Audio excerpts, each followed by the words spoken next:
Mateo, Marcos, Lucas y Juan son las cartas que la mayoría conocemos como el testimonio de lo que Jesús hizo en la tierra hace más de 2000 años. Sin embargo, existen historias secretas de Cristo que hasta hoy no conocemos, escritos que han quedado enterrados en el silencio del desierto y nadie sabe dónde están. El Evangelio de Tomás llama a una conexión personal con Dios sin que se necesiten iglesias organizadas, sacerdotes y obispos. Había muchos sacerdotes y obispos que se ofendieron con los gnósticos, que tenían una forma propia, una suerte de línea directa, su propio teléfono rojo con lo divino. Eso no era del agrado de las autoridades de la iglesia.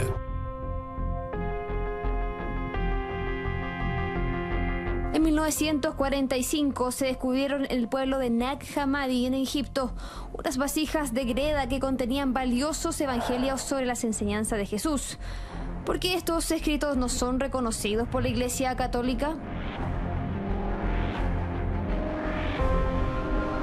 Se escribe el Evangelio y se atribuye a Judas porque es una forma de hacer que la gente piense en forma diferente sobre todos los personajes, y así se cambian las reglas del juego. Se transforma todo al bajar un poco la categoría de los apóstoles y subir un poco la de Judas. De ese modo se reconfigura la forma en que se ve el mundo, porque el Evangelio de Judas critica fuertemente a la iglesia que se origina en las reglas apostólicas. Sin duda, estos mensajes han traído sentido a muchos creyentes en la actualidad, pero también interrogantes. ¿Cuáles son las enseñanzas secretas de Jesús? ¿Qué dicen estas revelaciones? ¿Radica en este mensaje la segunda venida de Cristo a la tierra?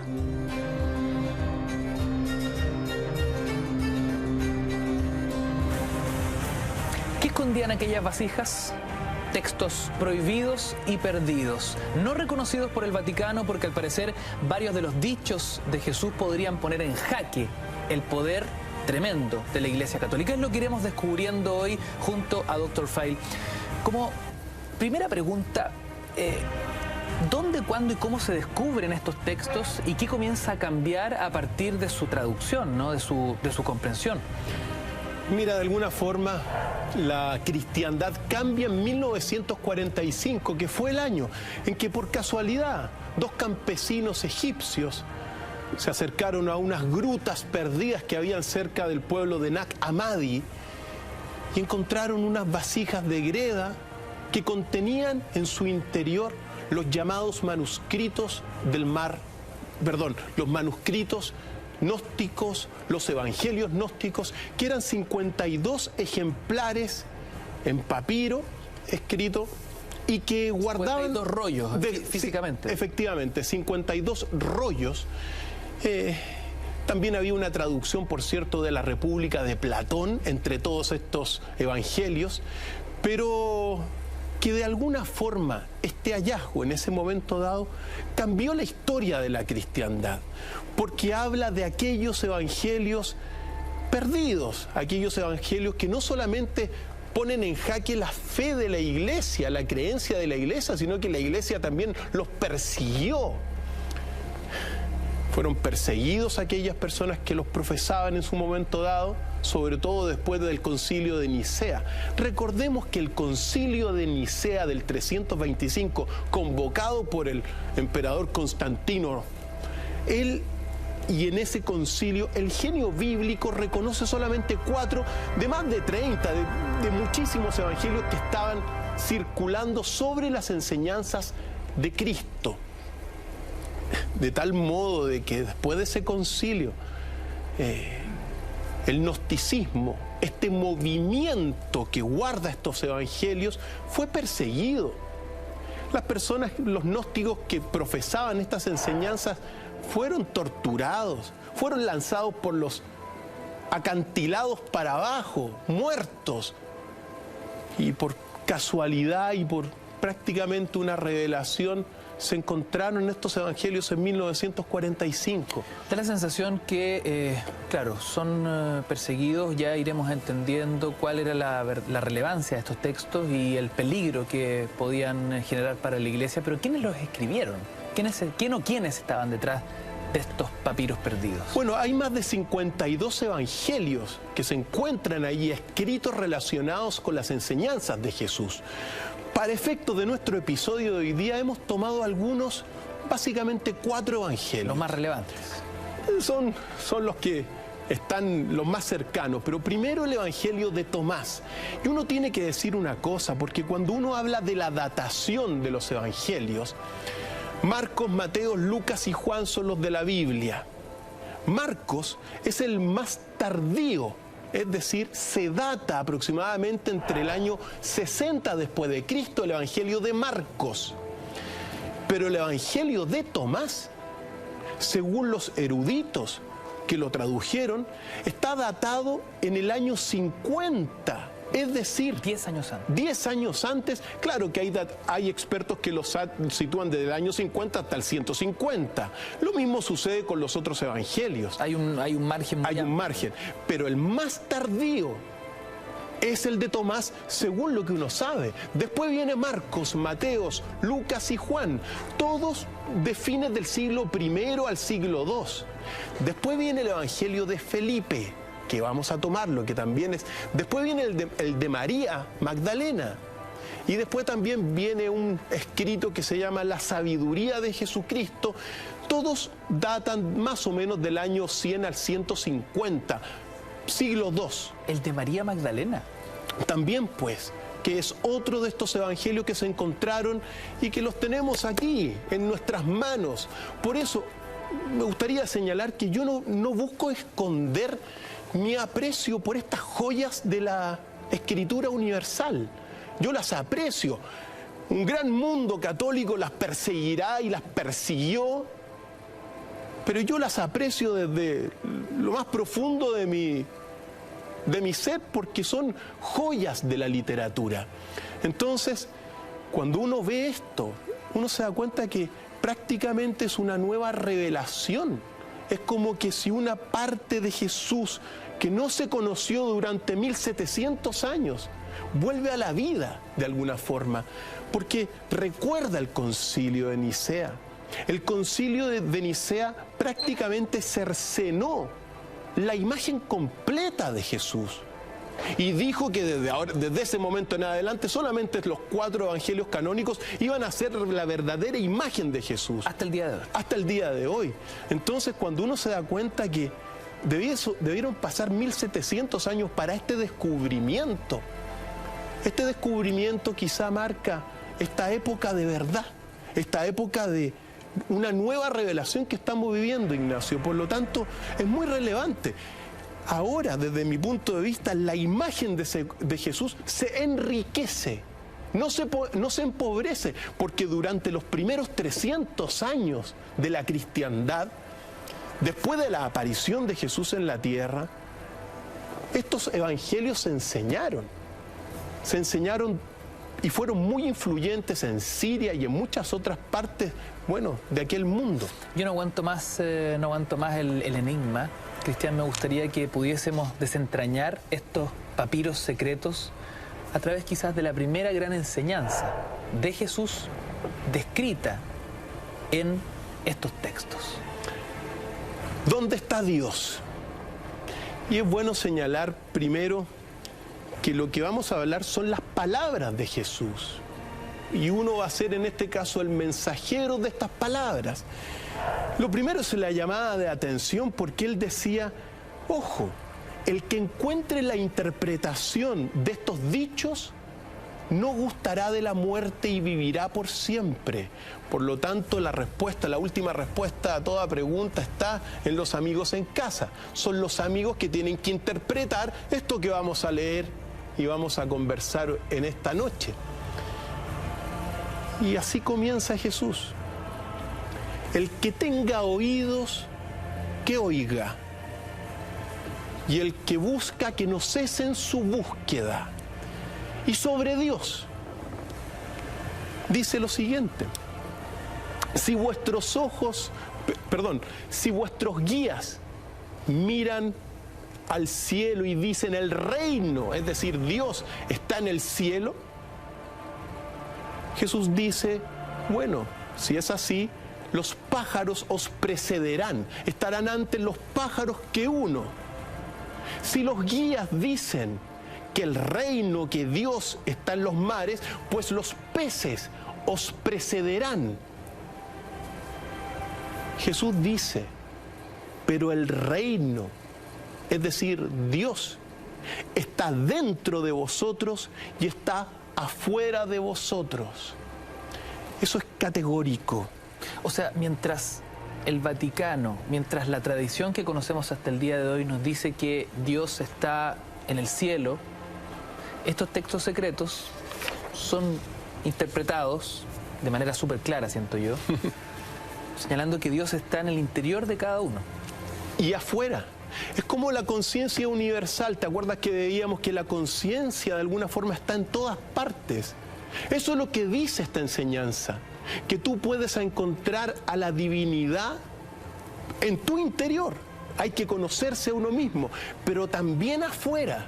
Entonces eso obviamente quiebra todo lo que es la autoridad de la Iglesia, el magisterio de la Iglesia como única intérprete de la revelación divina, y el pueblo es de la intermediaria. Pues bien, aquí el Evangelio, y esta es parte del Evangelio de Tomás, señala que todos pueden tener un contacto directo con la divinidad. Y es más, Jesús dijo lo siguiente, querido Ignacio, y así hablaba Jesús: yo soy la luz.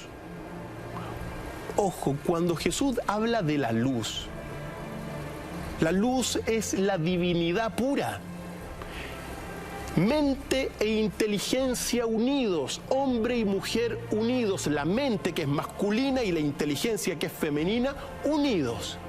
Y Jesús dice, yo soy la luz, la que está por encima de todos, yo soy el todo provino de mí y el todo ha llegado a mí, es decir, Jesús es el alfa y el omega.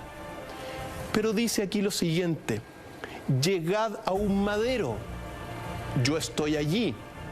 Levantad la piedra y allí me encontraréis. Es decir, la divinidad está en un madero.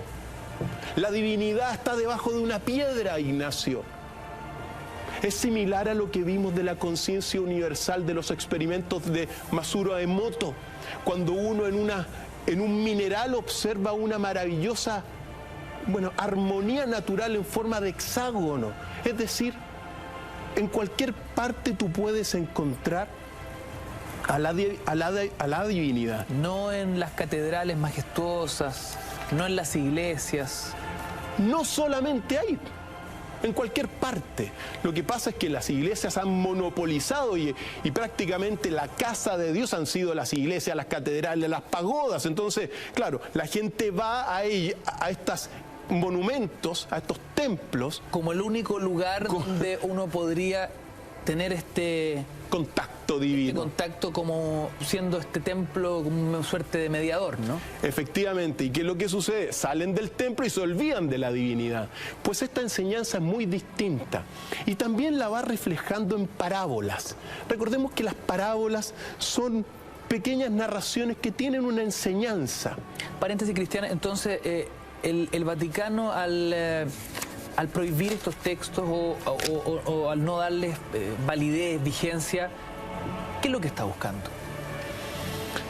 Mira, lo que hizo en su momento dado en el 325 fue ordenar una fe para civilizar a una Roma politeísta. Pero con el paso del tiempo, claro, mira, hay muchos aspectos, pero uno puede decir que claro, que monopoliza también el poder. Específicamente lo que estamos hablando, además. Efectivamente, es decir, el control sobre la gente. Si uno quiere tener para la iglesia, si tú quieres tener contacto con Dios a través del magisterio de la iglesia, y no hay otro contacto con Dios. El cristiano no puede leer la Biblia, el católico no puede leer la Biblia, porque supuestamente no la va a poder interpretar correctamente. La cosa cambió con Martín Lutero, evidentemente, pero se monopoliza la verdad y en ese sentido se reduce la verdad, que es mucho más amplia.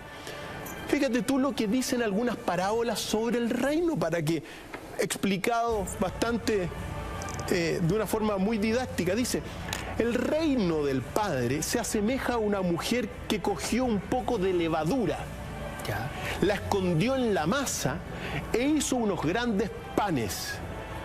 El que tenga oídos, que oiga.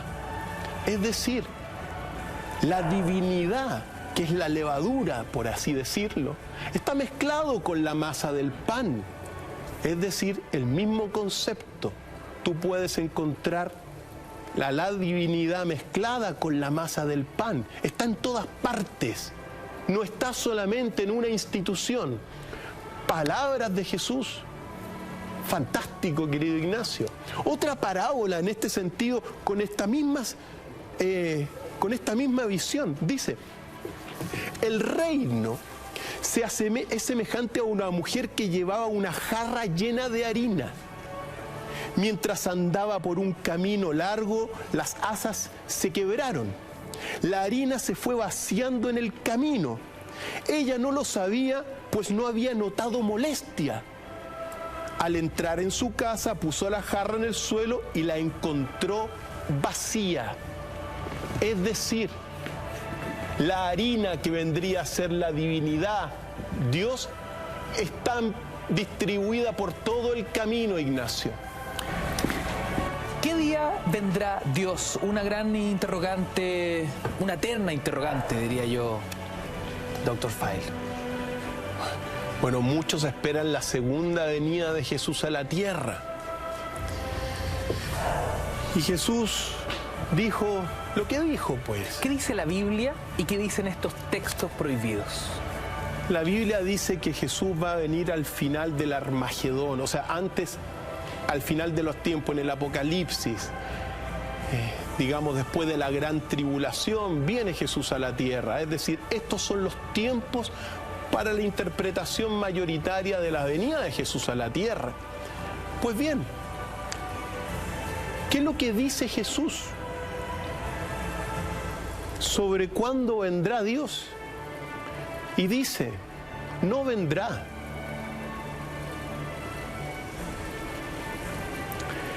El reino del Padre está difundido sobre la tierra y los hombres no lo ven. ¿Eso es lo que dice estos textos? Estos textos. Es decir, o sea, mientras la Biblia indica que luego de la gran tribulación viene Cristo, su segundo arribo, estos textos indican que no vendrá.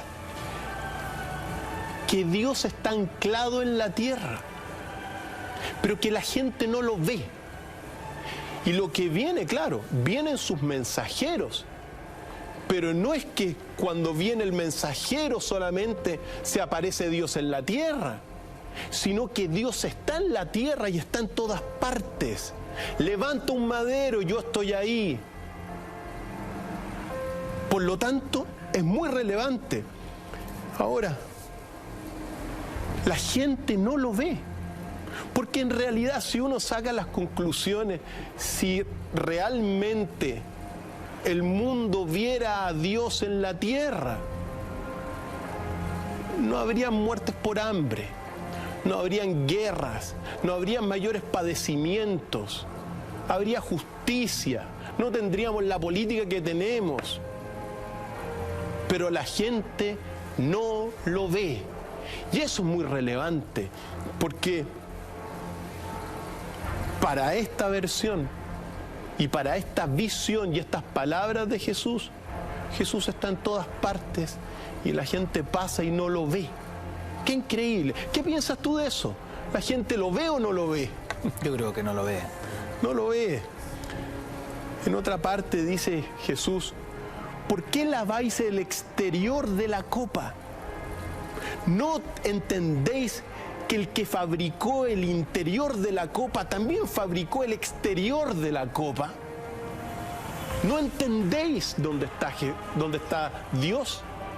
Para Jesús, para este Jesús. Nada, la gente no se da cuenta, y son las palabras de Jesús. Tiene que ver con una sociedad preocupada de lo externo, de lo superficial, del tener más que del ser. ¿Hace sentido? Sí, pues.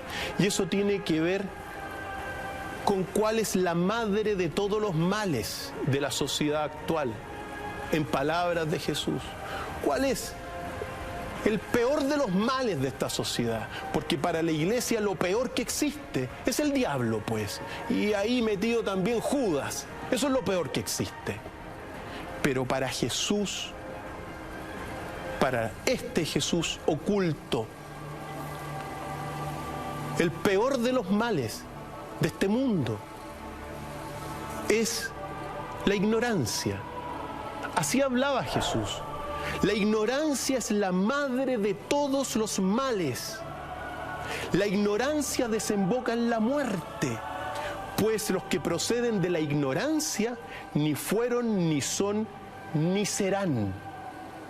Y cuando uno se da cuenta que las guerras que hay sobre la tierra, la guerra es ignorancia. A ver, un detalle, doctor Fail, porque me parecen palabras de mucho sentido, ¿no? De mucho sentido común, además, sobre todo en un mundo como el que estamos viviendo hoy. Pero al no plantear lo que nos decía la Biblia, ¿quiere decir que para estos textos el infierno no existe? No significa eso. No significa eso. Significa lo que estábamos señalando. Es decir, significa eso, que lo peor que hay en el mundo es la ignorancia. Pero eso no implica que hayan almas que vayan a descender al olvido y a la soledad. ¿La diferencia con la Biblia? ¿La distancia que se genera entre texto y texto? Bueno, es muchísima. En cuanto que para la Biblia tú tienes que cumplir los mandamientos. Sin embargo, acá se habla de otra cosa. Se habla de la ignorancia. Y se habla, mira, él habla de la ignorancia. Mira, para los ignorantes, dice Jesús, las realidades manifiestas son fuertes y valiosas, mientras que las ocultas son débiles. Es decir, para el ignorante lo importante es lo superficial, lo material. Eso es lo importante para el ignorante. El materialismo es lo importante para el ignorante. Pero no ocurre así con la verdad, dice Jesús. Para la verdad las realidades manifiestas son débiles, mientras que las realidades ocultas son las más importantes. Es muy relevante eso. El ignorante se queda con lo superficial, Ignacio. Y no se queda con el alma en ese sentido. Por eso uno tiene que decir, hay otro pasaje que es profético también de Jesús, porque dice, la ignorancia se perfeccionará cuando toda la verdad sea revelada. Este pasaje es profético porque si uno ve el contexto, el mundo ha vivido en una ignorancia. Y desde el descubrimiento de estos manuscritos en 1945, uno puede decir que bueno, que la ignorancia se está perfeccionando ahora porque la verdad, toda la verdad se está revelando sobre Jesús. Vivimos durante 2000 años prácticamente con una visión de Jesús, la visión superficial, la visión más popular en su época también, porque era de más fácil entendimiento. Estos conceptos que nosotros estamos viendo y la otra parte de Jesús se revela ahora y apunta a conocimientos más profundos y evidentemente más difíciles de comprender. Porque claro, tienen una vertiente mucho más de sabiduría profunda lo que estamos hablando. Es muy fácil quedarse con lo material y no quedarse con lo interior. Ahora, Jesús en este sentido, Él busca enseñarle a los ignorantes espirituales, no solamente materiales, sino que al ignorante busca enseñarle Jesús. Entonces esto es relevante, porque la salvación se logra por el conocimiento. Si vemos estos textos como lecturas proféticas, doctor Feil, ¿hoy estamos viviendo en la ignorancia? Independiente de todos los avances tecnológicos y científicos, ¿no? Desde mi punto de vista, nosotros estamos en un mundo gobernado por una gran oscuridad y por una gran ignorancia, por un gran materialismo, que ha sido, bueno, el resultado de prácticamente 5.000 años de un Kali Yuga, de una época oscura. Pero claro, nosotros estamos en una época, y siempre lo he sostenido, en una época de un renacer espiritual desde el 2012, anunciado por los mayas, y que va poco a poco surgiendo.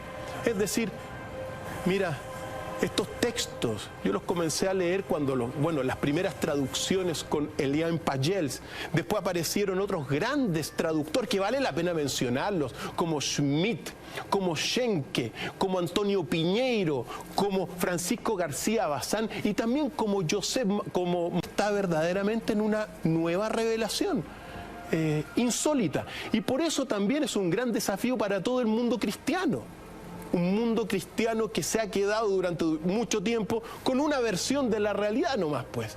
Ahora estamos mostrando la otra. Obviamente, a muchísimos no le van a gustar esto, pues. Si hubiésemos hablado esto, querido Ignacio, en el 325, seguramente nos habrían lanzado por un cerro para abajo. Y estos textos escritos con mi pluma, quemados, pues.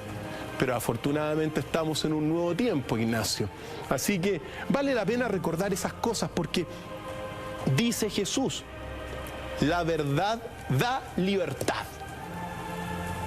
Si conocéis la verdad os hará libres. Es decir, también es bueno señalar este pasaje que se repite también en otros pasajes de la Biblia y da una coherencia. Pero es la verdad.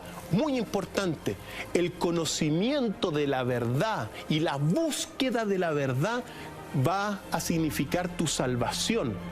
No solamente el creer, Ignacio. Eso es lo que plantea el Vaticano, eso es lo que plantean los textos tradicionales. Digo porque la ignorancia no genera culpa. Uno puede aprender y con eso superar la ignorancia, nutrirse, avanzar. Nada de eso está en los textos tradicionales, ¿no? Simplemente la creencia porque sí. Sí, en ese sentido sí. Son dos distintas formas de alguna forma salvarse. La salvación para la Iglesia Católica es cumplir, bueno, con los mandamientos, creer en Dios, amar al prójimo como a ti mismo y seguir las enseñanzas de Jesús que están en la Biblia. Es decir, es una salvación que depende de un comportamiento moral en ese sentido. Claro.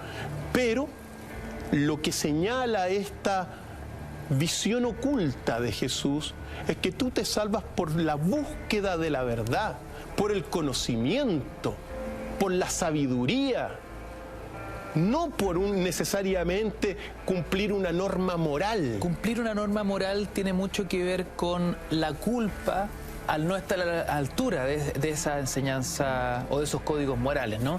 ¿La culpa es también una forma de manipular a las masas? Por supuesto que sí, pues, sí, eso es así. Y uno tiene que recordarlo, en general, las iglesias, las religiones, las grandes religiones de la tierra, todas sin excepción, no solamente el cristianismo, sino que el resto de religiones, por regla general, la gran mayoría, ponen normas morales de cumplimiento para civilizar a la gente. Por mi culpa, por mi culpa, por mi gran culpa. Así es, pues.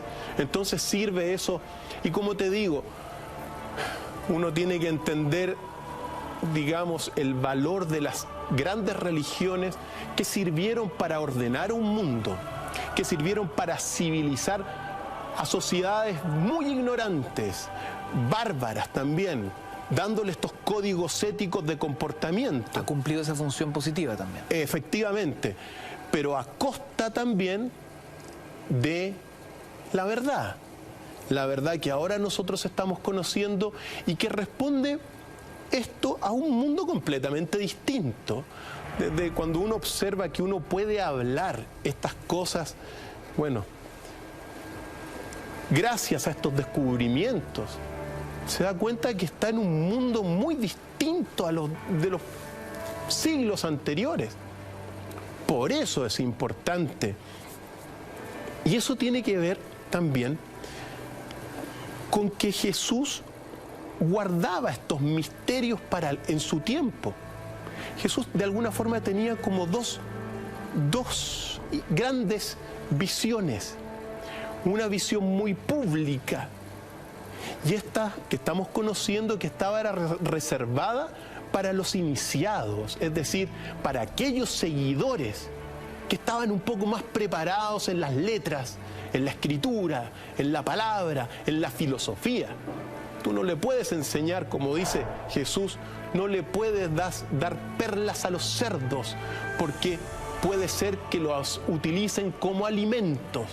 Entonces, claro, ahora uno puede, porque bueno, estamos en un mundo mucho más abierto. Y esto tiene que ver también que estamos hablando de la ignorancia con las palabras.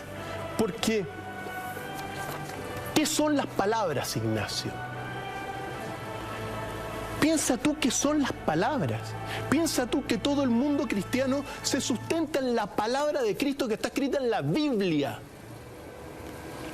¿Cuántas personas se acercan y dicen, toda la verdad está escrita en esta Biblia? ¿Sabes lo que dice Jesús de las palabras? ¿Qué dice? Las palabras, los nombres, han sido escuchados y están en el mundo para engañar. ¿Eso dice en los evangelios secretos? Efectivamente. Las palabras están para engañar. Fíjate lo que dice.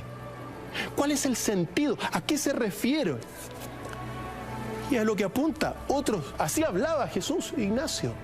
Así hablaba Jesús. Estas son palabras textuales. Las palabras, los nombres otorgados a las realidades mundanas o manifiestas comportan un gran error, pues desvían la mente de lo estable a lo inestable. Detengámonos aquí porque la palabra, cuando tú te quedas en la palabra, te quedas en muchas definiciones. ¿Cómo defines a Dios? Y te quedas en la palabra. Y la palabra en ese sentido es inestable porque hay miles de interpretaciones y definiciones de Dios. Las palabras en ese sentido alejan de lo que es estable. ¿Y qué es lo estable? El silencio. El silencio es la unidad. El silencio para Jesús es el mismo Dios absoluto. De hecho dice, Dios es el velo del silencio. Esta verdad, el silencio, produjo nombres por causa nuestra, es decir, por la causa humana, pues es imposible conocer a Dios sin los nombres. Es efectivo. Es decir, uno llega a la divinidad a través de las palabras. Pero las palabras no definen a Dios, porque Dios es indefinible para Jesús y en lo profundo. Es el silencio el momento en que también nos conectamos con nosotros mismos, ¿no? Efectivamente. Ojo, y aquí está lo mágico también, bueno, de este contacto, porque en el silencio te contactas contigo mismo. Y Jesús manda y dice que hay que buscarse a uno mismo, hay que conocerse a uno mismo en silencio. Y en silencio te conectas con la divinidad. ¿Eso se parece a la meditación? Por supuesto que sí. Evidentemente, esta enseñanza de Cristo es una enseñanza que, bueno, que no solamente guarda tradiciones judías, sino que también zoroástricas, tradiciones de la India también, tradiciones budistas. Porque vale la pena señalar una cosa, Ignacio. Todos los grandes profetas en este sentido son sincréticos, es decir, todos los grandes mensajeros que han pasado por la tierra, sin excepción, desde Krishna, Jesús, Zoroastro, Buda, Platón, Mahoma, son todos sincréticos, es decir, toman llegan al mundo, toman las mejores enseñanzas del mundo, realizan una síntesis, y esa síntesis aparece después como enseñanza pura, pero ellos toman de todos. Qué increíble lo de la suspicacia respecto de las palabras, ¿no? Cuando de repente la gente dice hechos, no palabras. Mucho se puede verbalizar, mucho se puede hablar, lo importante es lo que en concreto uno es capaz de hacer en la vida. ¿Y qué decía Jesús sobre esto? Los demonios, los arcontes demoníacos engañan al hombre a través de los nombres y de las palabras, y así amarrarlo a lo que no es bueno, es decir, a lo material, a lo pasajero de las palabras. Las palabras son velos de la realidad más profunda, no son la realidad más profunda de las cosas. Y según Jesús, son los arcontes demoníacos los que engañan al hombre con las palabras. ¿Qué tan peligroso es para el Vaticano enseñanzas como esta, entendiendo que el Vaticano se construye fuertemente en base a las palabras? Bueno, yo creo que el Vaticano tiene mayores problemas hoy en día, no solamente con las palabras, sino que con todo lo que son las denuncias de pedofilia. Creo que ahí está más preocupado, pero a nivel doctrinal, claro, esto, ojo, esto que estamos hablando, por cierto, vale, buena observación, esto no es considerado por el Vaticano. La nueva ortodoxia católica no considera todo esto que estamos hablando, anatema, marginado. Saben que existen estos evangelios nuevos, pero no son reconocidos. Y se acabó el punto. Por lo tanto, nosotros, evidentemente, cuando las iglesias se han transformado en instituciones sumamente dogmáticas, Ignacio, intolerantes. Entonces, claro, para la Iglesia Católica son 4 evangelios, se acabó. Y estos evangelios son para nosotros, los que investigamos, para las personas limpias de corazón que quieren buscar la verdad, pero no para el Vaticano. Esto ni siquiera estremece al Vaticano. Esto no es tema de Vaticano. Salvo lo tome el Papa y diga, así como la encíclica Laudato Si, que es la medioambiental, ahora diga, bueno, ¿qué pasa con estos evangelios? Pero no lo va a hacer. No lo va a hacer porque esto apunta a una tradición muy distinta. Es una tradición para los limpios de corazón, Ignacio, no para los que están cerrados en una simple visión religiosa. ¿Por qué? Porque uno toma las enseñanzas de la Biblia y uno toma las enseñanzas de estos evangelios nuevos y así comienza a ver a Jesús, pues. ¿Estamos viviendo una época donde estos dichos de Jesús toman vigencia? Digo, palabras que son utilizadas para el engaño en la política, en las estrategias publicitarias, en las relaciones humanas. Esos son arcontes, las personas que utilizan las palabras para engañar, para amarrar a las personas. Son arcontes. Así hablaba Jesús. Dice, hay potencias. ¿Qué es un arconte, doctor Frey? Arconte es un demonio. Es una potencia espiritual de la región más oscura del universo. Región oscura y profundamente material del universo según las enseñanzas. Los arcontes son, textualmente según las palabras de Jesús, potencias que no quieren que el hombre se salve para poder perseverar. Pues si el hombre se salva, no habrá sacrificios, es decir, no habrá guerras. Los demonios, en ese sentido, gozan con las guerras. Y lo que buscan es que el hombre no se salve, que siga amarrado a la materia, que siga amarrado a las palabras. Es muy importante esto porque incluso en la Biblia aparece, en el principio estaba el Logos es la palabra, y el Logos estaba en Dios y el Logos era Dios, la palabra era Dios. Pero ojo, esa es la visión bíblica. Lo que está diciendo acá, que hay un silencio anterior donde está el verdadero Dios, y del silencio surgen las palabras, es decir, el principio del mundo en este sentido son las palabras, pero el origen, que significa antes del principio, es el silencio. Y el silencio es Dios en absoluto, innombrable, no tiene nombres, o tiene todos los nombres o no tiene ningún nombre, pero tú no puedes definir a Dios, así de simple. Y mientras nosotros hablamos, según esto, las palabras engañan.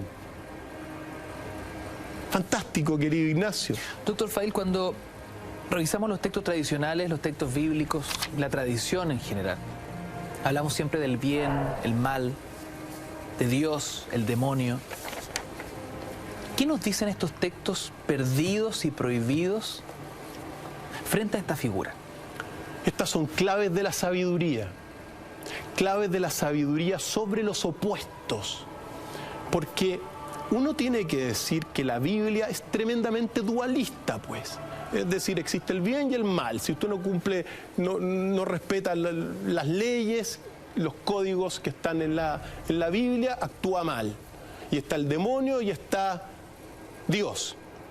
Pero ¿qué dice Jesús?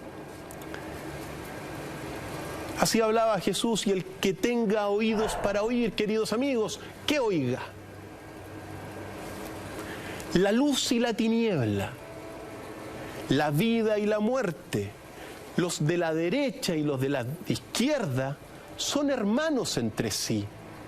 No es posible que se separen unos de otros. Primer aspecto para considerar. Cuando uno ve políticamente a la derecha y a la izquierda de todos los países de la tierra, porque la política moderna es una política dualista. Tiene razón lo que dice. Son hermanos entre sí. Es decir, dividen a la gente en aspectos morales, pero con el poder todos son unos. No se diferencian. ¿Qué diferencias hay mayores? Solamente aspectos morales. Pero en el fondo son lo mismo. La luz y la oscuridad, la luz y las tinieblas, la vida y la muerte. Es muy relevante para empezar a observar esto, porque lo que está planteando aquí es que en realidad no hay un dualismo. El dualismo es lo superficial. En el fondo, la vida y la muerte son hermanos entre sí. Por lo tanto, dice Jesús, ni los buenos son buenos, ni los malos malos, ni la vida es vida, ni la muerte es muerte. Es una visión es una visión oriental, de las enseñanzas orientales de Jesús. Por ello, cada cual se disolverá en el origen que tiene desde el comienzo. Mas los que son superiores al mundo son indisolubles, son eternos. Muy importante esta enseñanza, Ignacio, porque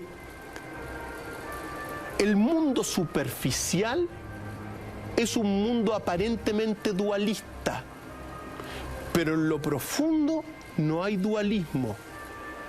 O dicho de otra forma, para acceder a la divinidad, para acceder a Dios, uno accede a través de la biunidad, no a través de la dualidad. La dualidad lo que hace es justificar la guerra. Por lo tanto, es una clave de la sabiduría. Cuando uno ve a la política discutir y después se da cuenta que ahora vienen 35 diputados más de ambos partidos con 9.000 millones de pesos que se van a gastar anualmente, ahí se dan cuenta que son todos uno cuando se habla del poder, pues, y que dividen a la gente pero eso es lo superficial. Entonces, esta es una clave de la sabiduría. La vida también, la vida es la muerte es la vida. No hay una muerte absoluta, Ignacio. Como no hay una vida absoluta, entonces los malos, los más malos que uno podría imaginarse, pues, de la historia, los Illuminati, los grandes dictadores, en realidad, ni los buenos son buenos, ni los malos malos, pues. Eso es sabiduría y clave de la sabiduría. Uno no existe sin el otro. Por eso, ¿por qué esto es importante? Porque el mundo de lo superficial es un mundo dualista, donde, como, no sé, en muchos casos, una persona justifica que enfrente hay un dictador, lo más malo que hay, y como lo define como la encarnación de la maldad, lo puede destruir. Jesús dice no, que incluso en la oscuridad hay luz. Y dice, yo he venido a hacer lo que está abajo como lo que está arriba, y lo que está afuera como lo que está adentro, a fin de reunirlos a todos en un lugar. Jesús está enseñando la luz y la oscuridad, está enseñando lo de arriba y lo de abajo, a fin de que se unan. Pues mejor, dice Jesús, sería decir lo interior y lo exterior. Muy importante, porque uno no, según estas enseñanzas, uno no puede observar el mundo, o más bien dicho, para esta revelación, no puede observar el mundo como un mundo de paz y de guerra, de buenos y malos, porque eso justifica precisamente la ignorancia, es el dominio de lo superficial de las palabras, y te justifica la no salvación, Ignacio. Y Jesús está llamando aquí a salvar. Y el que tenga oídos, que oiga, porque dice lo siguiente: cuando hagáis a los dos uno, y hagáis lo de dentro como lo de fuera, y lo de afuera como lo de dentro, y lo de arriba como lo de abajo, de modo que lo masculino y lo femenino sean en uno, a fin de que lo masculino no sea masculino, ni lo femenino sea femenino, entonces entraréis al reino. Para llegar al reino, en estas palabras de Jesús, tienes que salir de esta dualidad y entender que detrás de un hombre hay una mujer, detrás de lo masculino está lo femenino, detrás de lo femenino está lo masculino, y entonces entraréis al reino.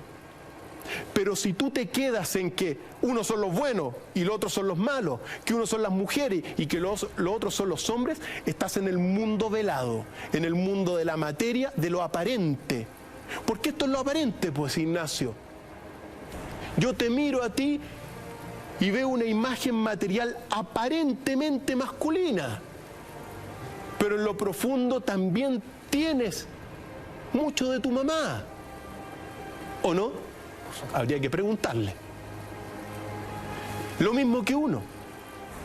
Entonces, Jesús dice eso, a fin de que cuando lo masculino deje de ser masculino y lo femenino deje de ser lo femenino, entonces entraréis al reino. Doctor Fail, ¿qué dicen estos textos prohibidos, no reconocidos por el Vaticano, y que hoy develamos en esta noche de Jueves Santo en Mentiras Verdaderas, en torno a la peor blasfemia?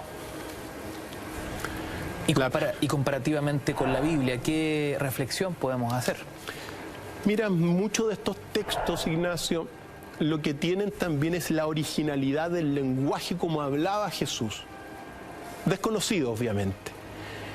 Sobre la peor blasfemia, dice, ojo lo que dice Jesús: al que blasfeme contra el Padre le será perdonado. Y al que blasfeme contra el Hijo, le será perdonado. Y recordemos que el Padre, en este sentido, el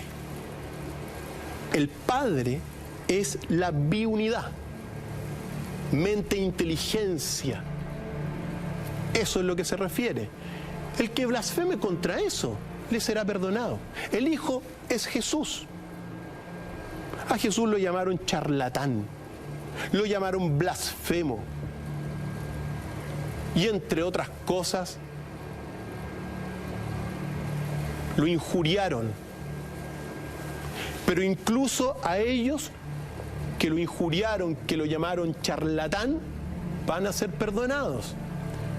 Pero al que blasfeme contra el Espíritu Santo, no le será perdonado ni en la tierra ni en el cielo. ¿Qué entendemos por Espíritu Santo?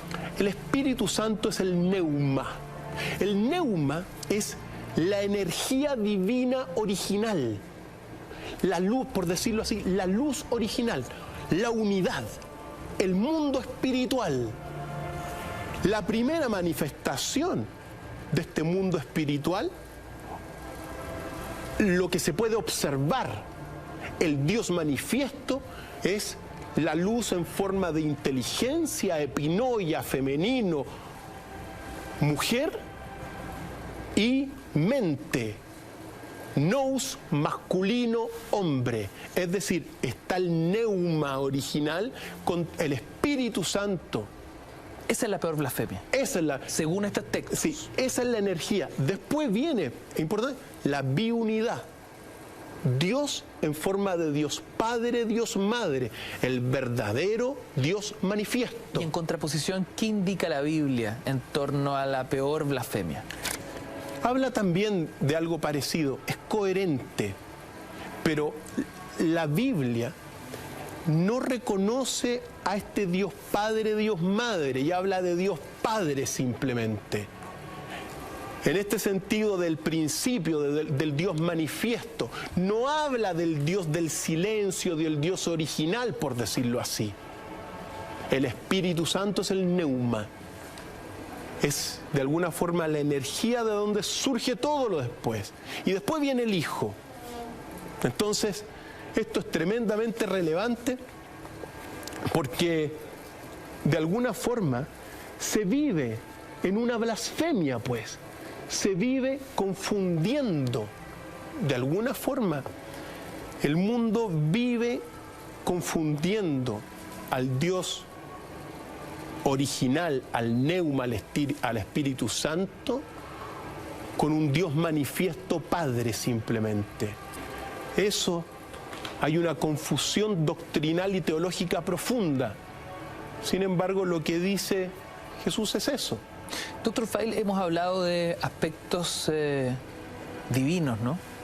Estos textos prohibidos, estas enseñanzas secretas de Jesús, ¿hablan de aspectos más estrictamente terrenales, casi domésticos? Por supuesto que sí. Porque, por ejemplo, nosotros vivimos hoy en día en un mundo donde el sistema económico está gobernado fundamentalmente por los bancos centrales. Los bancos centrales que ordenan al resto de los bancos y en gran medida ordenan la economía de los países capitalistas. Y recordemos que los bancos viven del interés de los recursos que prestan, pues. ¿Qué dice Jesús?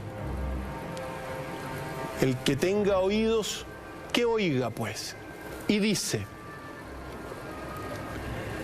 si tenéis dinero, no lo deis a interés, sino dad a aquellos de quien no recibiréis. Jesús, en estos evangelios y en esta enseñanza, no está de acuerdo con el interés de los bancos. Uno puede deducir eso, pues. Así de simple. Por eso, durante mucho tiempo la cristiandad no generó bancos. y después se metieron en los bancos. Estamos hablando de un ejercicio tan simple de que si yo le presto 5.000, Dr. File, que la vuelta sean 5.000. Efectivamente. No 5.000 y un poquito más. Efectivamente. Evidentemente esto no le va a gustar al sistema capitalista, al corazón del sistema capitalista, pero estas son las palabras de Jesús, pues. Y dice, mira lo que dice Ignacio sobre esta búsqueda de fortuna, por decirlo así. Dice Jesús en una parábola, había un hombre rico que poseía una gran fortuna. Dijo, usaré mi fortuna para sembrar, cosechar, plantar y llenar mis almacenes de frutos, de modo que no falte nada. Esos eran sus pensamientos en su corazón. Y esa noche murió. Así hablaba Jesús, Ignacio.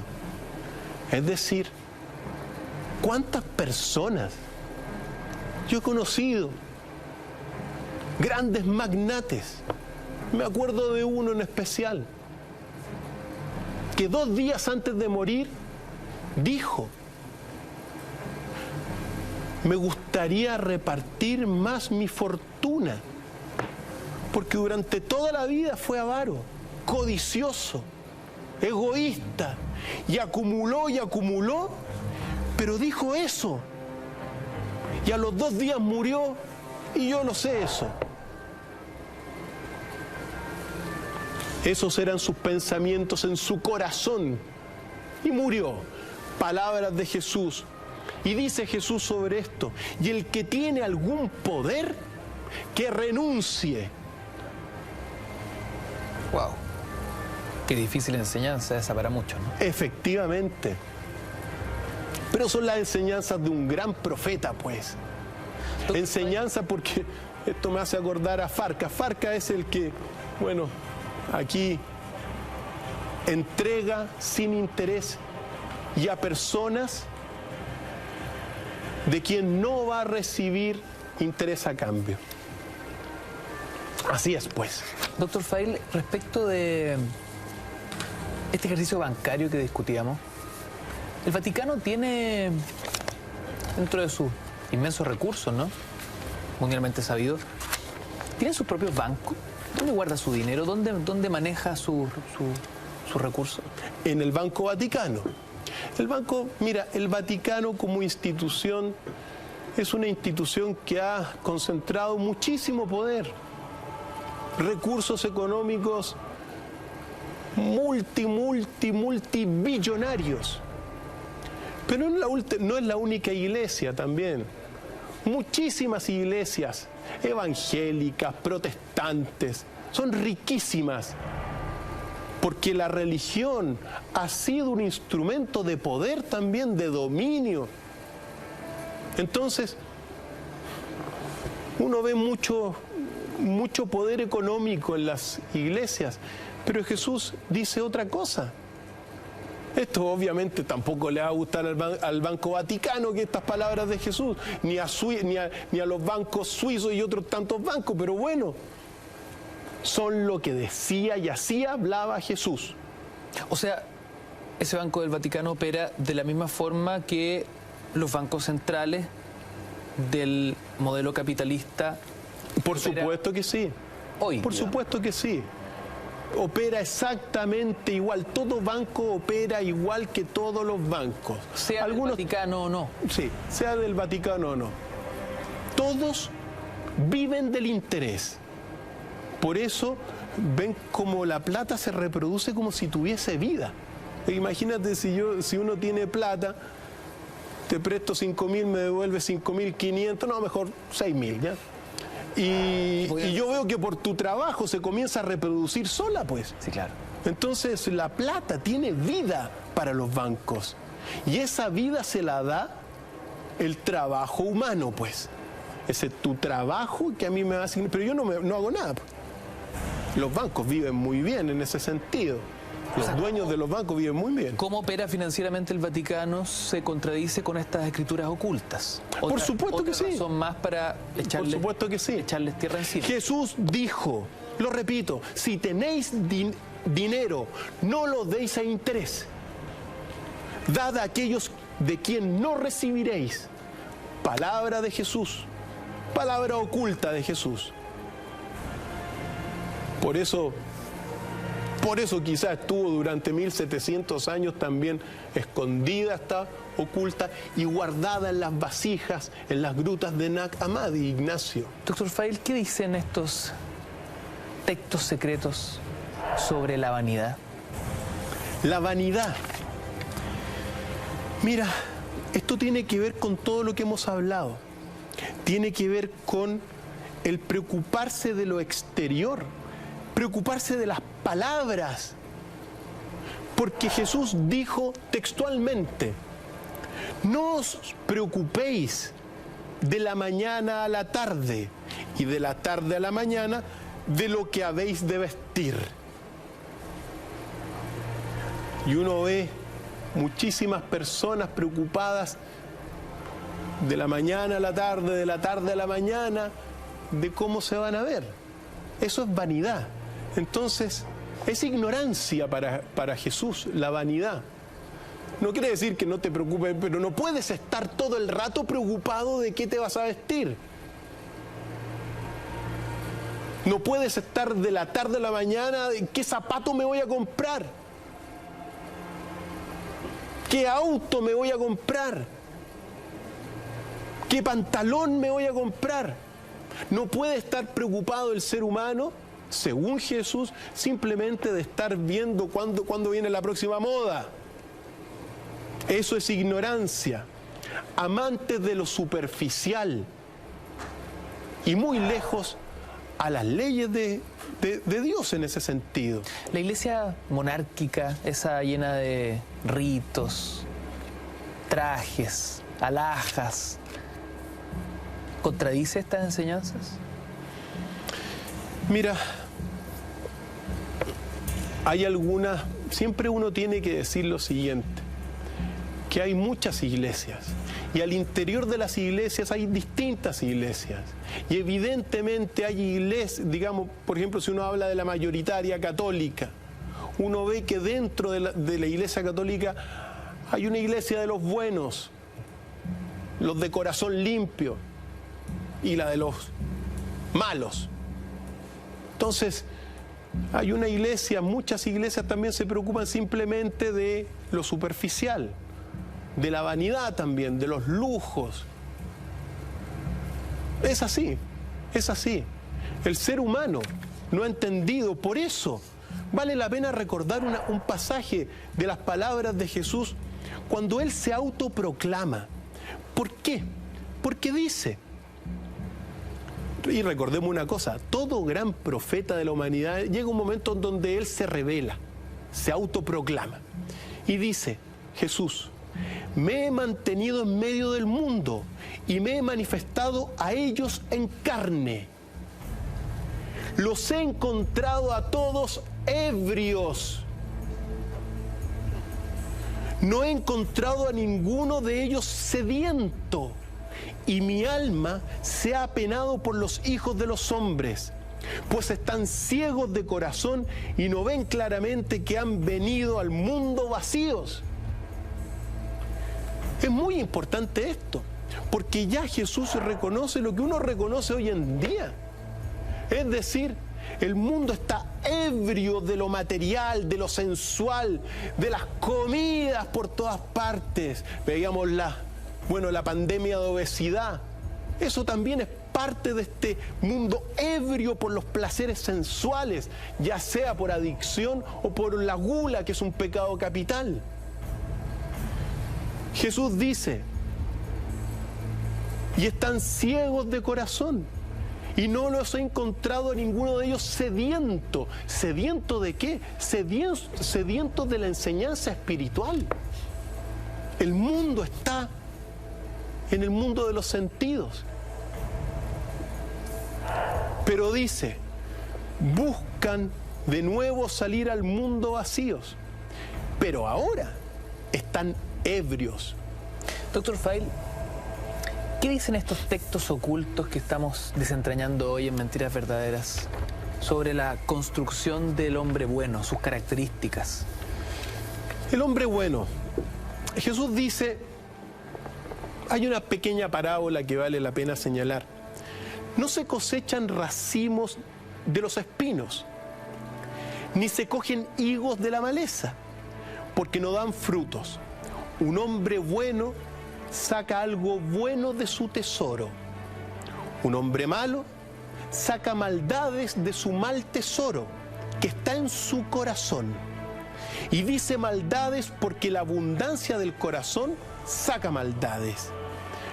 Primera observación sobre el hombre bueno, es decir, lo bueno y lo malo del hombre sale de su propio corazón. No sale de la mente, sale del corazón.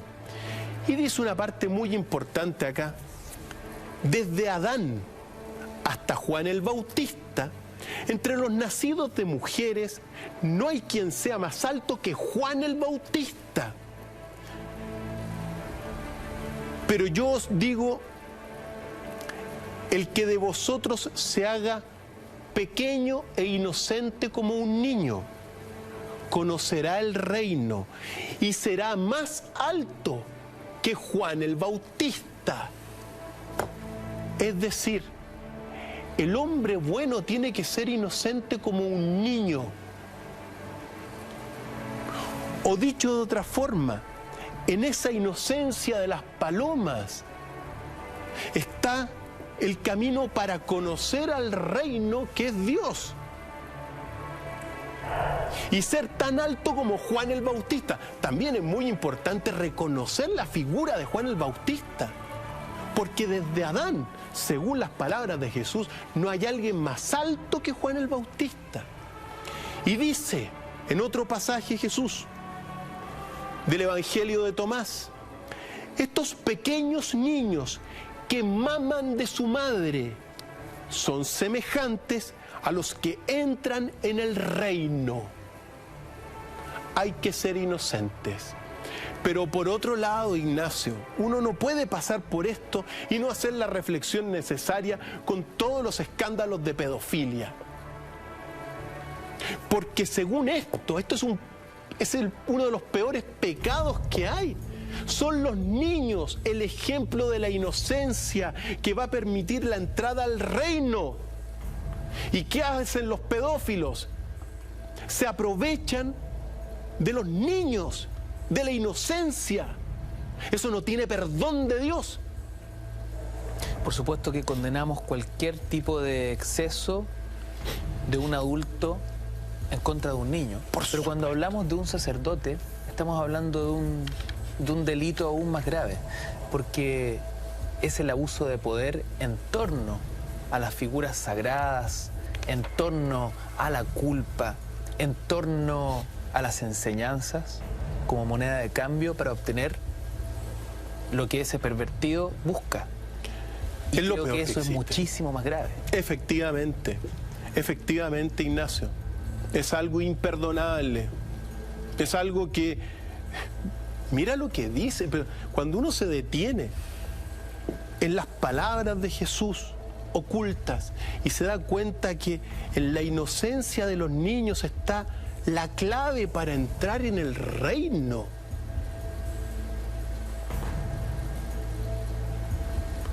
Y cuando uno se da cuenta de que hay personas que, sabiendo que se hace pedofilia y que hay redes de pedofilia como los tentáculos de un pulpo por todas partes, defiendan eso. O lo oculten. O lo oculten o lo omitan, como sea, no lo denuncian. Tenemos hoy día antecedentes, ¿no? Como el Vaticano ha ocultado información, una responsabilidad institucional, más que casos aislados de pervertidos al interior de dicha institución. Por eso mismo. Entonces, esta enseñanza que también, bueno, que la gente la escuche porque eso es lo que decía Jesús. Así hablaba Jesús. Y el que tenga oídos, que oiga, es importante sobre todo cuidar la inocencia de los niños. Eso es una misión de todas las personas limpias de corazón, Ignacio. No Doctor puede Rafael, ser de otra forma. ¿El concepto de amar al prójimo se repite también en estos textos ocultos? Sí, efectivamente. Hay un pasaje que Jesús dice: ama a tu prójimo como a tu misma alma. Y en otro pasaje dice: cuídalo como a la pupila de tus ojos. Mira las palabras de Jesús. Evidentemente es bueno hacer estas referencias en cuanto que es coherente también con los mensajes. Eso le dan validez, o sea, es coherente este mensaje de Jesús con los evangelios que, digamos, canónicos. Claro. En todo caso, señala eso. Señala, cuida a tu prójimo como a tus pupilas. Es muy relevante eso y habla del camino del amor al prójimo, que quizá dentro de todos los mensajes, cuando uno comienza a observar los mensajes que uno tiene de Jesús, es el mensaje del amor. Claro, de alguna forma es profundo el mensaje, pero es el más conocido.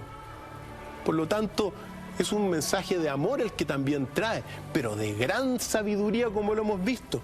Y dice un pasaje también, pero son las palabras que están escritas. Entonces, cuando uno lee estas palabras mira, Ignacio, el ejercicio para uno de estar leyendo estas palabras que tienen 2000 años de antigüedad, hoy, en el 2016, es relevante porque dice: ves la mota en el ojo de tu hermano, pero no ves la astilla en tu ojo. Así hablaba Jesús.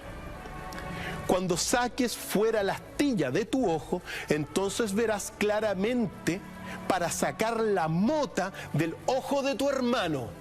Es decir, claro, sáquete la astilla, pero también ayuda a tu hermano.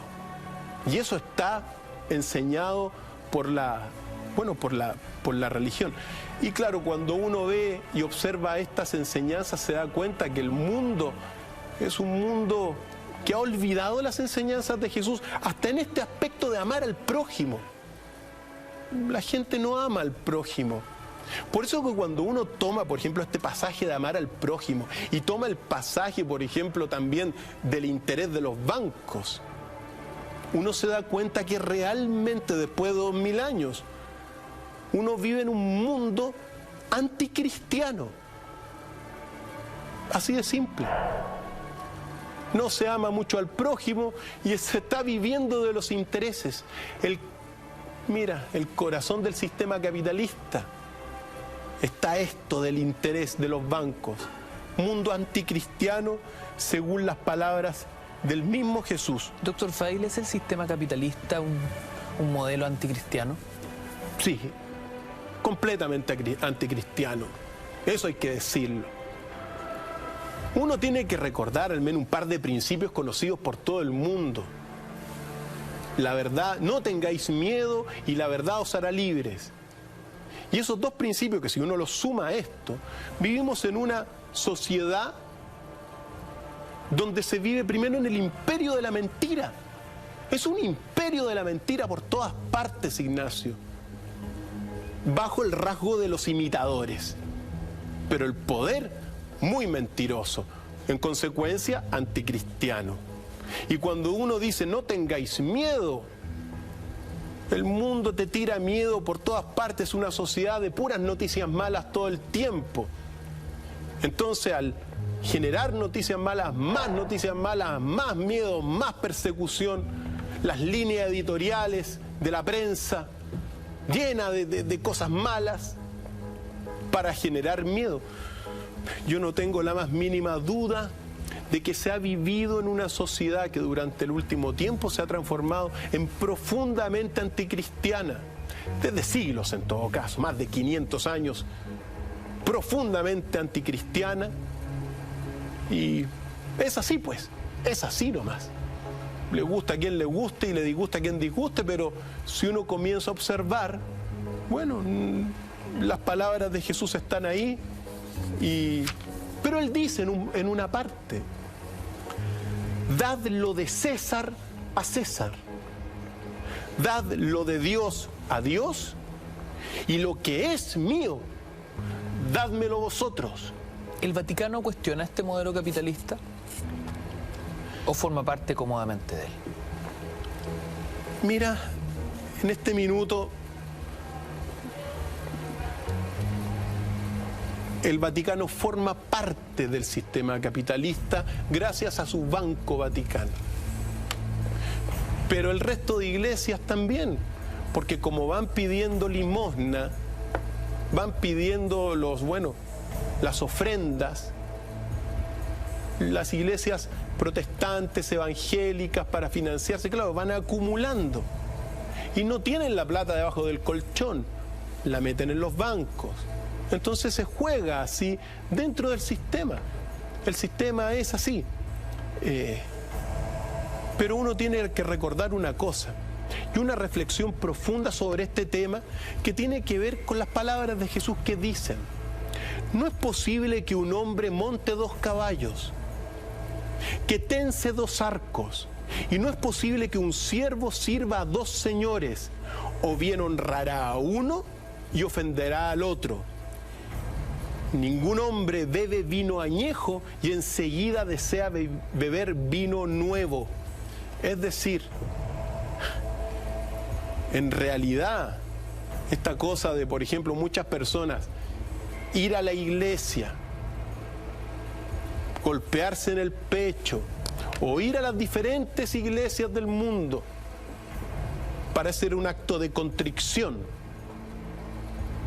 que dura 1 hora a la semana y después salir al mundo a seguir haciendo sus cosas, es pretender montar 2 caballos, pretender tensar 2 arcos. No se puede.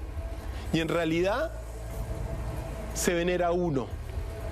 En ese sentido, Jesús es radical en eso. No se puede. No puedes estar diciendo amar a Dios y actuar como si Dios no existiese. Pero eso es el peor ateísmo.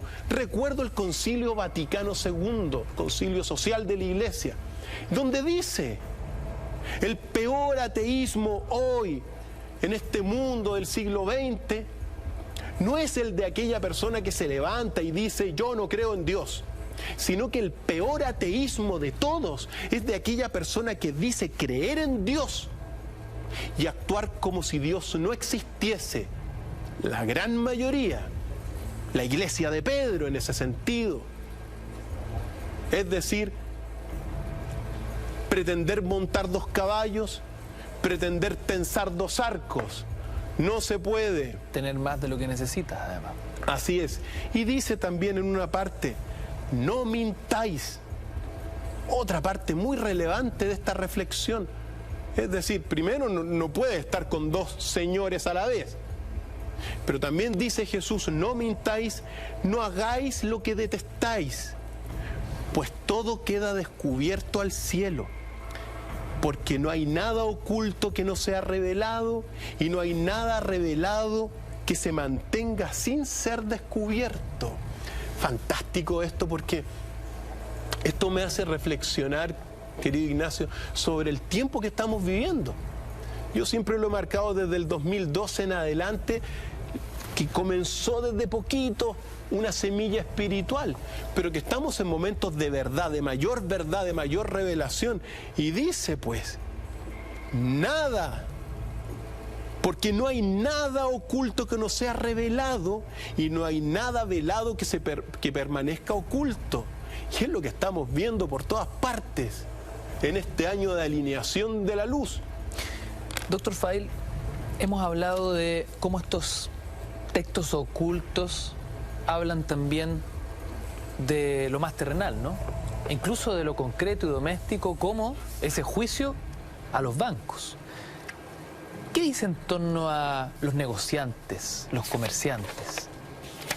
Sobre los negociantes y comerciantes. Pues bien, Hay una parábola que me gustaría, que son las que he seleccionado y escrito con mi pluma, querido Ignacio, y dice así: Jesús dijo,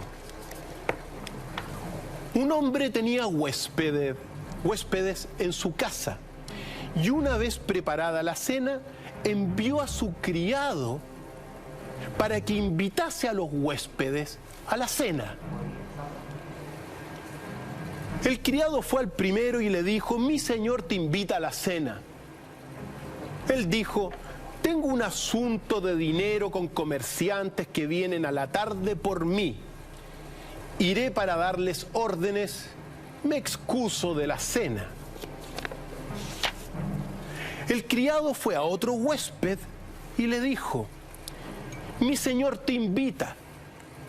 Él dijo, he comprado una casa y me reclaman, por un día no estaré disponible, me excuso de la cena. Fue al otro huésped y le dijo, mi señor te invita. Él le dijo, mi amigo va a casarse y yo soy el que ha de prepararle el banquete, no podré ir, me excuso de la cena.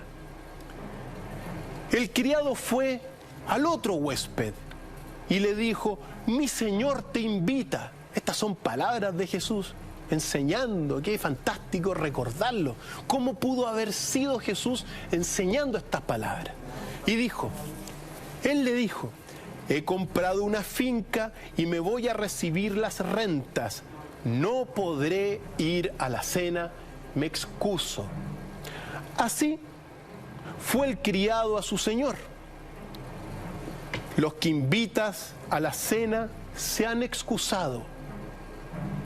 El Señor dijo a su siervo, ve afuera a los caminos, trae a los que encuentres para cenar. Los comerciantes y los negociantes no entrarán en los lugares de mi Padre.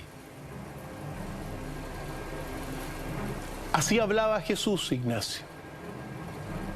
Duro para un país como Chile, que es de comerciantes y negociantes, porque este no es un país industrial. ¿Qué significa no entrar a los lugares de mi Padre?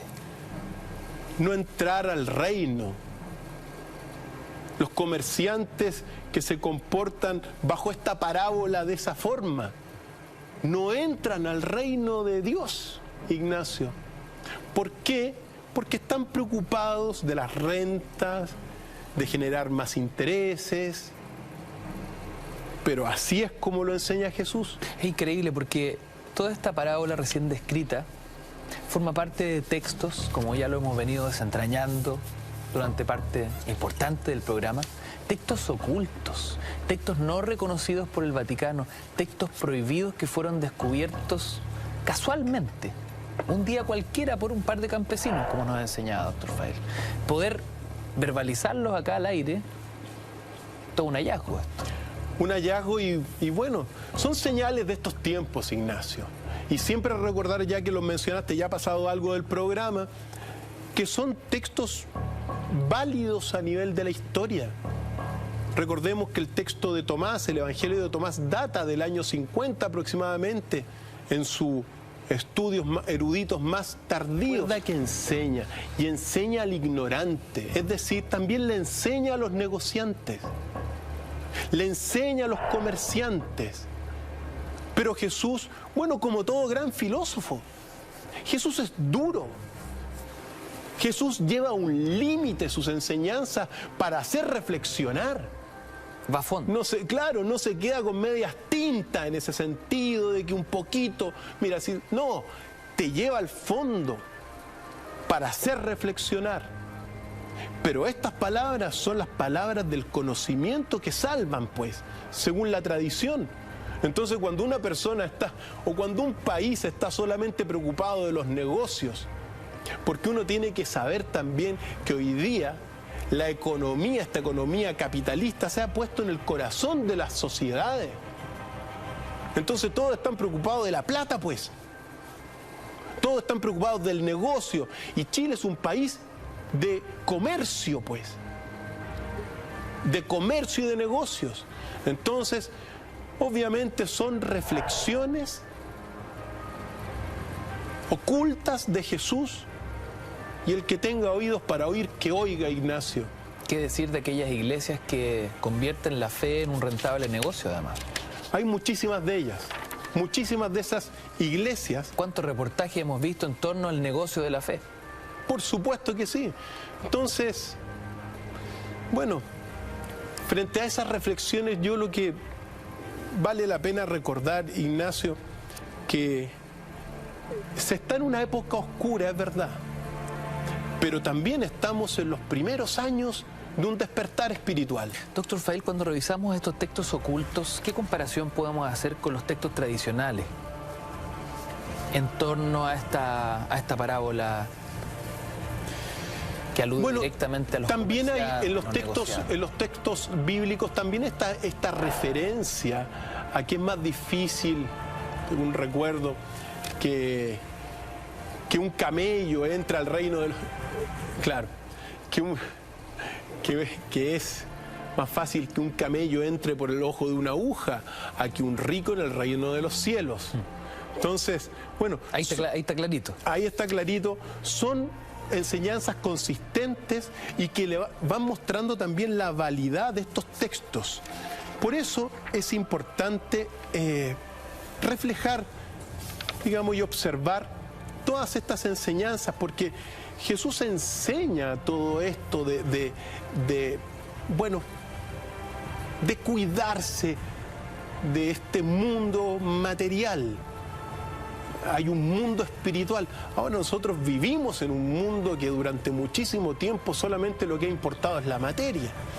Hay un pasaje que es muy relevante porque nos habla de estos misterios. Cuando tú me hablabas de los misterios, estas enseñanzas, Jesús dice en una parte, en el Evangelio de Tomás, suelo decir mis misterios a los que son dignos de mis misterios. Es decir, Jesús enseñaba públicamente, pero también tenía un grupo selecto de iniciados. Por lo tanto, es relevante eso, muy relevante. De alguna forma, ¿por qué? Porque lo que estamos conociendo ahora es esta enseñanza de los grandes misterios de Jesús. Estamos hablando ocultos, de su relación con sus discípulos. Por supuesto. Entonces, esto es una revelación para un mundo entero. También dice en otro pasaje, yo os escogeré, 1 entre 1000, 2 entre 10.000, y se mantendrán siendo uno. Es decir, Jesús va eligiendo a 1 entre 1000, a 2 entre 10.000, para enseñar esto que nosotros estamos enseñando a todos los amigos en casa también, pues. Dice por otro lado, no deis lo santo a los perros, porque para que no lo arrojen al estercolero, ni arrojéis las perlas a los cerdos, para que no hagan de ellas su alimento. Es muy importante esto. Entonces, nosotros estamos efectivamente en una enseñanza que se mantuvo oculta durante 2000 años prácticamente, pero que hoy día están haciendo. Y es una enseñanza reservada para aquellos dignos de los misterios. Y nosotros, ¿qué hacemos aquí, Ignacio? Obviamente vamos a los misterios y a los enigmas de la humanidad. Por eso estamos en eso, pues. Si no, estaríamos en otra cosa. Cristian, ¿qué dicen estos textos ocultos en torno a la llamada institución del matrimonio? Jesús, este es uno de los pasajes desde mi punto de vista más hermosos de Jesús, en el sentido de la defensa que hace Jesús y de la exaltación que hace Jesús de la institución del matrimonio. Porque dice, el misterio del matrimonio es grande, Ignacio, pues sin él el cosmos no existiría. Primero detengámonos, recordemos que está el Dios absoluto en el silencio, pero hay un Dios manifiesto. El Dios manifiesto es hombre y mujer unidos, inteligencia y mente unidos en una luz, en un huevo.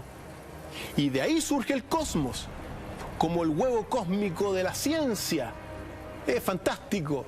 Entonces, el misterio del matrimonio es grande, pues sin él, sin el matrimonio entre el hombre y la mujer original, el cosmos no existiría. La subsistencia del mundo es el hombre, mientras que la subsistencia del hombre es el matrimonio. Tremendamente relevante. El hombre depende del matrimonio para subsistir. Permíteme señalar lo siguiente. Pensad en la unión, dice Jesús, pues posee un gran poder. Lo que se refiere Jesús acá es que la institución del matrimonio, hombre y mujer unidos en una cámara nupcial, en un huevo, reflejan en este sentido a la divinidad manifiesta, suprema, Dios Padre, Dios Madre unidos en un huevo. Y dice por ahí, las formas del espíritu impuro se manifiestan en masculinas y femeninas por separado. Cuando las mujeres necias, es decir, los espíritus impuros femeninos, ven a un varón que habita solo, se abalanzan sobre él, se divierten con él y lo mancillan. Así también los hombres necios, cuando ven a una mujer hermosa que habita sola, la seducen y la violentan, deseando mancillarla. Pero si el marido y su esposa, habitando juntos, sirven, ni los espíritus femeninos penetran en el varón, ni los masculinos penetran en la mujer. Es muy importante esto. ¿Por qué? Porque en el matrimonio está no solamente el reflejo del Dios hombre y Dios mujer, el Dios manifiesto, sino que también está el sostén de toda la sociedad en el matrimonio. La comparación que hace Jesús en estos pasajes ocultos sobre esta relación divinidad-hombre, hombre-mujer unidos en un huevo, con la institución del matrimonio, es fundamental. Por eso, los espíritus impuros, hombres y mujeres solos, rehuyen de la fuerza masculina y femenina, esposo-esposa, en la imagen de la cámara nupcial. Es decir, cuando el hombre y la mujer están unidos, son como la misma divinidad, Ignacio. Reflejan la divinidad. Eso en torno al matrimonio. Seguimos revisando estos textos ocultos, estos textos prohibidos durante tantos años en esta noche especial de Mentiras Verdaderas. ¿Qué dicen justamente estas escrituras, Dr. Feil, sobre los desposeídos, sobre los perseguidos? Mira, lo que dicen es: felices, estas son enseñanzas de Jesús. Felices son aquellos que han sido perseguidos en su corazón. Ellos son los que han conocido al Padre de verdad. Felices los hambrientos, pues será saciado el vientre del que desea. Y dice también: feliz de vosotros si os odian y os persiguen, porque después no seréis perseguidos. Yo pienso con estas palabras, no solamente, principalmente los desposeídos, los hambrientos. Recordemos lo que vivíamos. Alrededor de 10 millones de personas, según algunos datos, están muriendo de hambre en el mundo hoy. 1 cada 2 segundos por falta de agua. Pues bien, serán saciados después. Felices aquellos que han sido perseguidos en el corazón. Piensa tú lo que fue la Inquisición en su momento dado. A personas que tenían otra creencia en su corazón, perseguidos ¿Qué decir de estos mismos textos y de aquellas personas escribas que los escribieron y que seguramente terminaron por un cerro para abajo, por el Imperio Romano? Mirad, dice Jesús, a vuestros reyes y a vuestros magnates. Ellos son los que llevan encima vestidos delicados y no podrán conocer la verdad. Jesús apunta evidentemente a un pueblo. Jesús no es un Jesús de los magnates. Jesús enseña sobre todo al pueblo. Muy importante. Y dice también en otro pasaje, benditos los que han podido escuchar la verdad y la han observado, porque habrá días en verdad que diréis, bendito aquel vientre que no estuvo preñado y aquellos pechos que no dieron de amamantar. Es decir, también habla de días difíciles para la humanidad donde es mejor no tener hijos, que para muchos son los tiempos que se están viviendo hoy en día. Entonces, evidentemente, cuando Jesús habla de esto, apunta a los necesitados, habla a los hambrientos, habla a los desposeídos, a los perseguidos en el corazón. Pero ojo, uno tiene que señalar, claro, apunta a ellos, para que de alguna forma los magnates reaccionen también, Ignacio. Porque Jesús, cuando uno va sacando, extrayendo todas estas enseñanzas, Jesús lleva a un límite su sabiduría.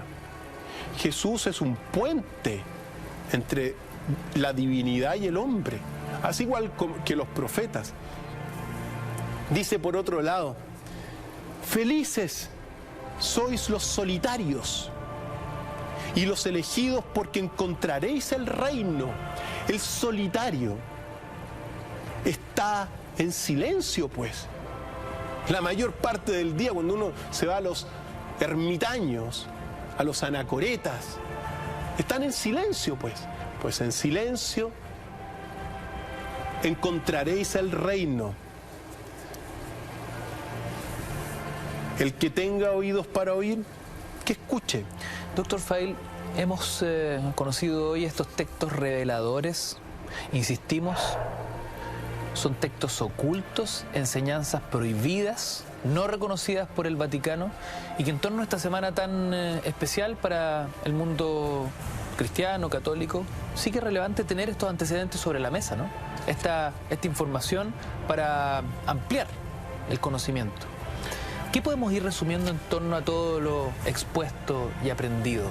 ¿Cuáles son los grandes lineamientos de estas escrituras? Grandes lineamientos. En la sabiduría de Jesucristo, Él dice que el llamado Padre absoluto es inefable. No puedes nombrarlo. Te acercas a Él a través del silencio. Él dice que es ilimitado también y que está adentro y afuera de uno, no solamente en una institución. Yo creo que para ir de alguna forma redondeando, hay dos aspectos muy fundamentales. Darnos cuenta que la divinidad está dentro de nosotros, y eso es fundamental porque nos tenemos que conocer a nosotros mismos, y por otro lado también está afuera. Y cuando uno dice que la divinidad está afuera, según los escritos de Jesús, está en la conciencia animal, está en los vegetales, está en los minerales, donde hay vida, donde hay minerales, en todo está la divinidad. Por eso hay que poder observarlo. ¿Para qué? Para que este nuevo mundo que se está construyendo desde ahora, por los próximos 1000 años, Cuide a la naturaleza, pues, Ignacio, porque esas son las enseñanzas ocultas de Jesús. Cuide a la naturaleza, cuide a los animales, cuide a las plantas.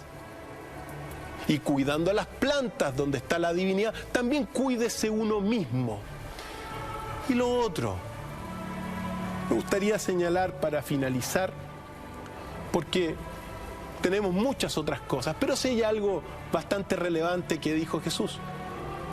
Muchas veces habéis deseado oír estas palabras que yo os digo, y no tenéis otro de quien oírlas. Vendrán días en que me buscaréis y no me encontraréis. Así hablaba Jesús, Ignacio.